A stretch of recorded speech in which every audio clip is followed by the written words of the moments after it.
You're joking, right? My voice cracked as I stared at the statement on my phone. Every penny I'd spent years saving for a down payment, gone. Where's my money?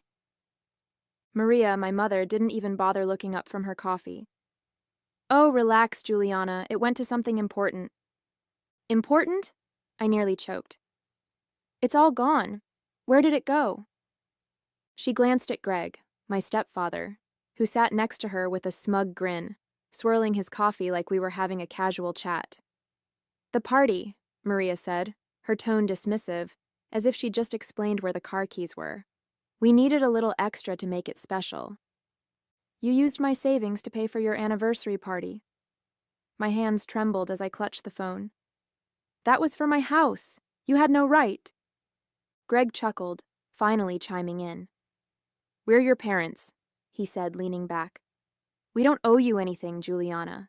Families share. You'll get over it. My name is Juliana, and for as long as I can remember, my mother and stepfather have treated me like a second-class citizen in my own family. My dad died when I was 12, leaving behind not just a void in my life, but a modest inheritance he'd hoped would give me a head start in adulthood. He trusted Maria to handle it until I was old enough to use it responsibly. Instead, she treated it like a family piggy bank. For years, I stayed quiet, letting little infractions slide. I didn't say much when she dipped into the fund for emergencies or used it to cover Greg's credit card debt. But this time was different. This wasn't a couple $100s here and there. It was my entire down payment, nearly $25,000, blown on catering, decorations, and some overpriced venues so they could show off to their friends. I wasn't just angry. I was heartbroken. I'd worked so hard to save that money, working extra shifts, skipping vacations, even living in a smaller apartment just to scrape together every dollar. And now, in one selfish move, they'd taken it all away. I want it back, I said, trying to keep my voice steady. You're going to pay me back every cent. Maria rolled her eyes, setting her mug down with a clink. Don't be so dramatic, Juliana. It's not like you're homeless. You can always save more. It's not about that, I snapped. It's about the fact that you stole from me. That money was mine. Greg smirked, clearly enjoying the show. Technically, it was your dad's money, and we're your parents. We're the ones who decide what's best for the family. The word family hit me like a slap. For years, they'd used that word to justify everything, from borrowing money without asking to dismissing my feelings whenever they crossed the line. But this wasn't family. This was theft. I'm not letting this go, I said, my voice trembling with rage. Do what you have to, Maria said with a shrug, picking up her coffee like she hadn't just ripped my dreams away. But don't expect us to apologize. We did what was necessary. I left their house that day shaking, the air in my lungs thick with frustration. Elena, my best friend, was the first person I called. I spilled the whole story, pacing my tiny apartment as the reality of what had happened sank in. They're unbelievable, she said, her voice full of disbelief. How could they think this is okay? Because they don't care, I said bitterly. They've never cared. As far as they're concerned, I'm just a backup plan, something to use whenever it's convenient. What are you going to do? She asked. I didn't have an answer yet.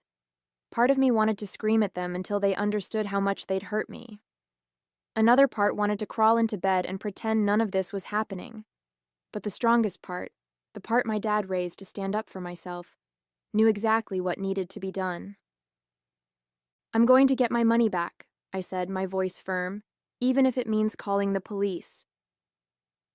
By the time I hung up with Elena, my anger had crystallized into determination.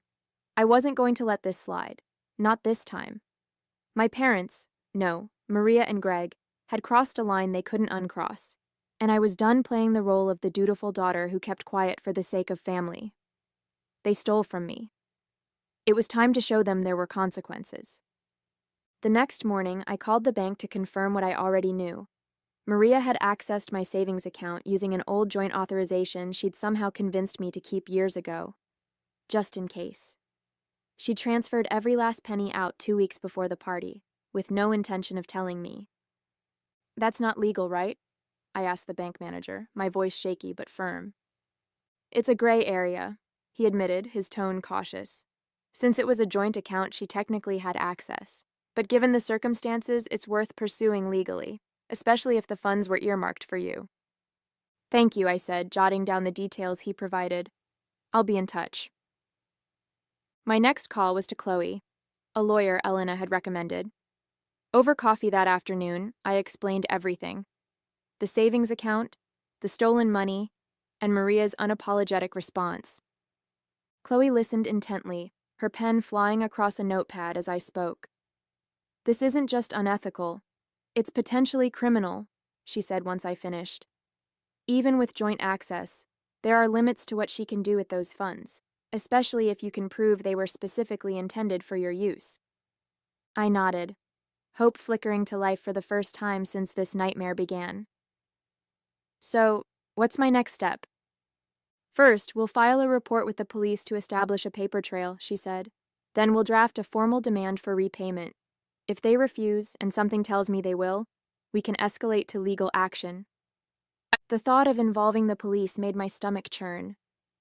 But when I thought about the hours I'd spent working overtime, the vacations I'd skipped, and the sacrifices I'd made to save that money, my resolve hardened.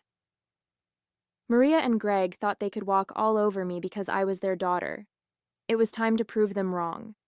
Filing the police report was both nerve-wracking and oddly liberating. Sitting across from the officer at the station, I recounted the entire story, showing him copies of the bank statement Chloe had helped me pull together. "So, your stepmother accessed your account without your consent and used the money for personal expenses?" the officer summarized, his pen poised over the form. "Yes," I said, my voice steady. "She used it to pay for a party. I had no idea until after the fact." He nodded, jotting down notes. "This falls under unauthorized use of funds, given the circumstances. We'll open a case and follow up with your parents. You'll want to let your lawyer know so she can coordinate on her end." As I left the station, I couldn't help but feel a small sense of satisfaction. For once, I wasn't letting them get away with it. The fallout began 2 days later when Maria called me, her voice tight with anger. "What the hell is this?" she demanded. "The police just showed up asking about your precious savings." "It's exactly what it looks like," I said calmly. "You stole from me, so now you're dealing with the consequences." "Stole?" she scoffed. "Don't be ridiculous, Juliana. We're family. That money was for all of us." "No, it wasn't," I shot back. "It was for me. Dad left it for me, and you had no right to touch it." Greg chimed in from the background, his voice dripping with sarcasm. "Oh, come on. Don't tell me you're taking this seriously. What are you going to do? Take us to court?" "If I have to," I said. "You brought this on yourselves." Maria let out a bitter laugh. "You're being dramatic. Do you really think this is going to get you anywhere?" "We'll see," I replied before hanging up.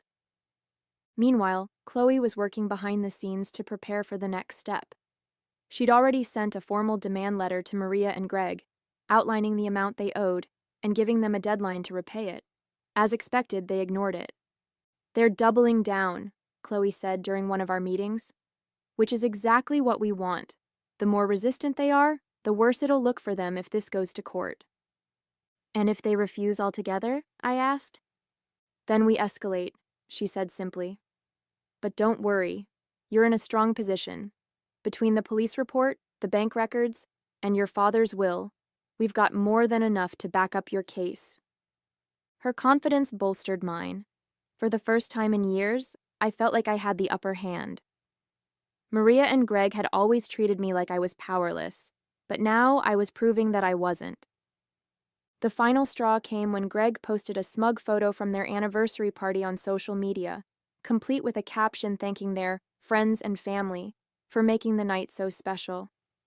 The image of him raising a champagne glass, standing next to Maria in her rented designer dress, made my blood boil. They were still reveling in their victory, blissfully unaware of what was coming next. Enjoy it while it lasts, I muttered to myself, saving the photo as evidence. When I showed it to Chloe later that day, she shook her head, a wry smile tugging at her lips. "They're making this way too easy," she said. "Let's make sure that champagne toast is one they'll never forget." It was a week later when the fallout finally came to a head. I was sitting at my kitchen table, sipping coffee, when my phone buzzed. It was Chloe. "They've been served," she said, her voice crisp with satisfaction. "The demand letter is now officially part of the case file, and the police are following up with a formal notice of investigation." I leaned back, feeling a mix of relief and anticipation. "How do you think they'll react?" "Oh, they'll panic," Chloe said. "And when people panic, they either double down or crumble. Either way, we win." Sure enough, Maria called me later that day, her tone frantic and defensive. "Juliana, what are you doing?" she demanded. "You're really going through with this? You'd put your own family through the legal system over a little misunderstanding?" I took a deep breath, keeping my voice calm. "This wasn't a misunderstanding, Maria. You stole from me. And if you thought I'd just let it slide, you were wrong." "We didn't steal," she shouted. "We borrowed. It was for the party. You should be proud we could celebrate as a family." I couldn't help but laugh, the sound bitter and sharp. "Celebrate? You mean flaunt my money in front of your friends, while I'm stuck scrambling to rebuild my savings? No, Maria. That's not family. That's selfishness." Greg grabbed the phone from her, his voice oozing with condescension. "You're blowing this out of proportion, kiddo. Nobody's going to side with you on this. We're your parents. We've sacrificed for you. Don't you think you owe us a little gratitude?" "Gratitude?" My voice cracked, anger bubbling to the surface. "For what? For taking what wasn't yours? For mocking me when I asked you to pay me back? No, Greg. The only thing I owe you is accountability. And trust me, you're about to get it." That evening, the police knocked on their door. Chloe had warned me not to expect fireworks. It wasn't an arrest, just a formal inquiry. But I couldn't help imagining their faces as the officers explained the seriousness of the situation. Sure enough, Maria called me again, this time with a completely different tone. "Juliana, please," she said, her voice shaking. "You didn't need to bring the police into this. We can talk about it, figure something out." "We tried talking," I reminded her. "You laughed in my face and told me to get over it. Now it's out of my hands." Her voice cracked. "This could ruin us. Do you really want to do that to your own mother?" The irony of her words hit me like a slap. Your own mother. As if she hadn't already ruined the trust between us. As if her actions didn't scream that she cared more about appearances than about me. "I didn't do this to you," I said quietly. "You did it to yourself." A week later, we were sitting across from each other at a mediation table. Chloe sat by my side, her presence steady and reassuring, while Maria and Greg fidgeted in their chairs. They looked different now, less smug, more uncertain. The reality of their situation was finally sinking in. The mediator, a calm, middle-aged man with glasses, cleared his throat. "We're here to discuss the unauthorized use of Juliana's savings account and determine an appropriate resolution. Juliana, would you like to begin?" I nodded, my voice steady as I laid out the facts. That money was meant for my down payment on a house. I spent years saving it. Maria and Greg emptied the account without my knowledge and used it to pay for a party. When I asked them to pay me back, they refused and mocked me. "I'm here to get what's mine." Maria tried to interrupt, but the mediator held up a hand. "You'll have your turn, Mrs. Grant." She sank back in her chair, her face tight with anger.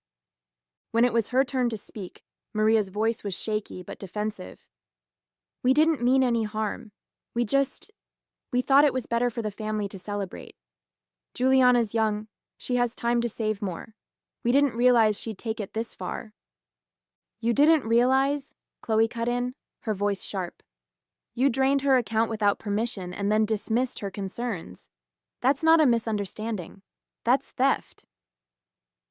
Greg opened his mouth to argue, but one look from the mediator silenced him.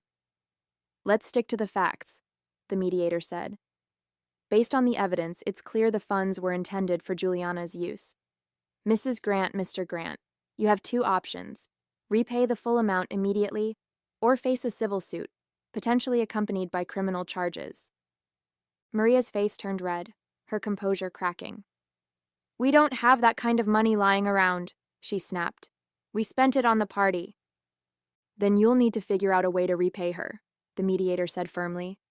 Otherwise, we proceed with legal action. For a moment there was silence. Then Greg leaned forward, his voice low. What if we agree to a payment plan? Chloe raised an eyebrow. That's a start, she said. But Juliana has the final say. I looked at them, seeing not the untouchable figures of authority they'd always tried to be, but two flawed, selfish people scrambling to avoid the consequences of their actions. A payment plan is fine, I said finally. But I want it in writing, and if you miss even one payment, the deal's off. They nodded reluctantly, their bravado completely gone. As we left the mediation room, Chloe put a hand on my shoulder. You did good, she said. They won't forget this. Neither would I. The mediation agreement was signed that same day, and as I walked out of the building, I felt a weight lift off my chest. It wasn't just about the money anymore, though getting it back was a relief. It was about standing up for myself. For years, I'd let Maria and Greg take advantage of me, convincing myself that it was easier to stay silent. But not this time. This time, I'd made them face the consequences, and they couldn't wriggle out of it. Chloe met me at the door, holding a copy of the agreement. They'll be making monthly payments directly into your account, she said, giving me a proud smile. If they so much as miss one, we're ready to file a lawsuit. Thanks for everything, Chloe, I said. I couldn't have done this without you. You did the hard part, she replied. I just made sure the system worked for you. The first payment came through a week later, and while it wasn't the full amount, seeing even a fraction of my savings back in my account was like a balm for my anger. Elena came over that evening to celebrate, bringing takeout and a bottle of wine. To never letting anyone walk all over you again, she said, raising her glass. To finally standing up for myself, I replied, clinking mine against hers. As we talked, I realized how much had changed in the past few weeks.